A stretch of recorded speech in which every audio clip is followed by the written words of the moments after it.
Hi, today I'm going to read Ada Twist, Scientist by Andrea Beaty, illustrated by David Roberts. Ada Twist, Scientist. Ada Marie'd, said not a word till the day she turned 3. She bounced in her crib and looked all around, observing the world, but not making a sound. She learned how to climb and made her big break, with a trail of chaos left in her wake. She ran through the day chasing each sound and sight, and didn't slow down till she conked out at night.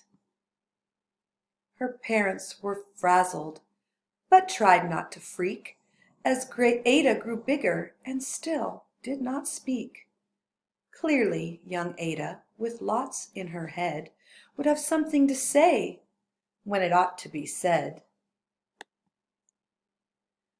That's just what happened when Ada turned 3. She tore through the house on a fact-finding spree.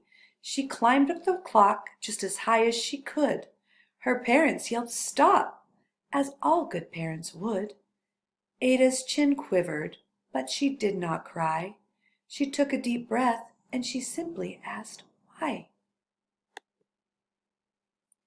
Why does it tick and why does it talk? Why don't we call it a granddaughter clock? Why are there pointy things stuck to a rose? Why are there hairs up inside of your nose? She started with why and then what, how and when. By bedtime she came back to why once again. She drifted to sleep as her dazed parents smiled at the curious thoughts of their curious child, who wanted to know what the world was about. They kissed her and whispered, "You'll figure it out." Her parents kept up with their high-flying kid, whose questions and chaos both grew as she did. Even Miss Greer found her hands were quite full when young Ada's chaos wreaked havoc at school. But this much was clear about Miss Ada Twist. She had all of the traits of a great scientist. Ada was busy at first of the day of spring, testing the sounds that made mockingbirds sing, when a horrible stench whacked her right in the nose, a pungent aroma that curled up her toes. "Zowie!" said Ada, which got her to thinking, what is the source of that terrible stinking? How does a nose know there's something to smell? And does it still stink if there's no nose to tell? She rattled off questions and tapped on her chin. She'd start at the start where she ought to begin. A mystery, a riddle, a puzzle, a quest. This was the moment that Ada loved best. Ada did research to learn all she could of smelling and smells, both the stinky and good. One hypothesis, Ada thought, could be true. The terrible stink came from Dad's cabbage stew. She tested and tested, but soon Ada knew it was time to come up with hypothesis 2.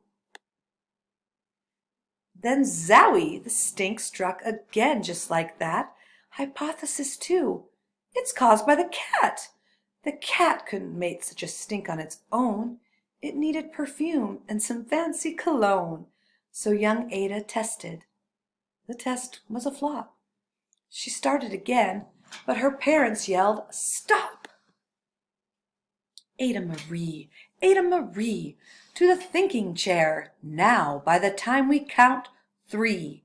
"Enough," said her mother. "That's it," said her dad. Her parents were frustrated, frazzled, and mad. "Why?" Ada questioned. Her mother said no. "What?" Ada queried. Her father said go. "You've ruined our supper. You've made the cat stink. Enough with your questions. Now sit there and think." She looked at her parents. Her heart turned to goo. Poor Ada Twist did not know what to do. She sat all alone by herself in the hall, and Ada once more could say nothing at all.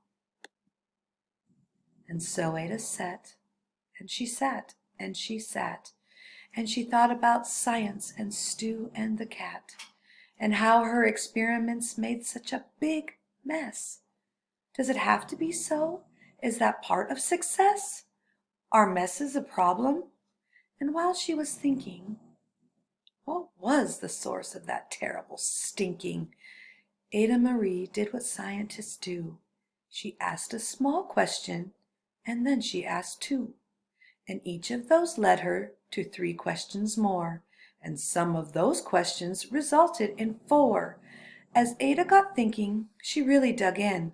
She scribbled her questions and tapped on her chin.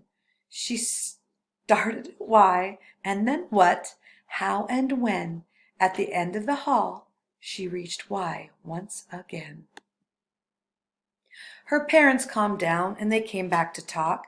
They looked at the hallway and just started to gawk. No patch of bare paint could be seen on the wall. The thinking chair now was the great thinking hall. They watched their young daughter and sighed as they did. What would they do with this curious kid who wanted to know more what the world was about? They smiled and whispered, "We'll figure it out." And that's what they did, because that's what you do when your kid has a passion and heart that is true. They remade their world. Now they're all in the act of helping young Ada sort fiction from fact. She asks lots of questions. How could she resist? It's all in the heart of a young scientist. And as for that smell, what can Ada Twist do but learn all she can with her friends in grade 2? Will they discover the stink that curls toes? Well, that is the question. And someday, who knows? The end. Thank you.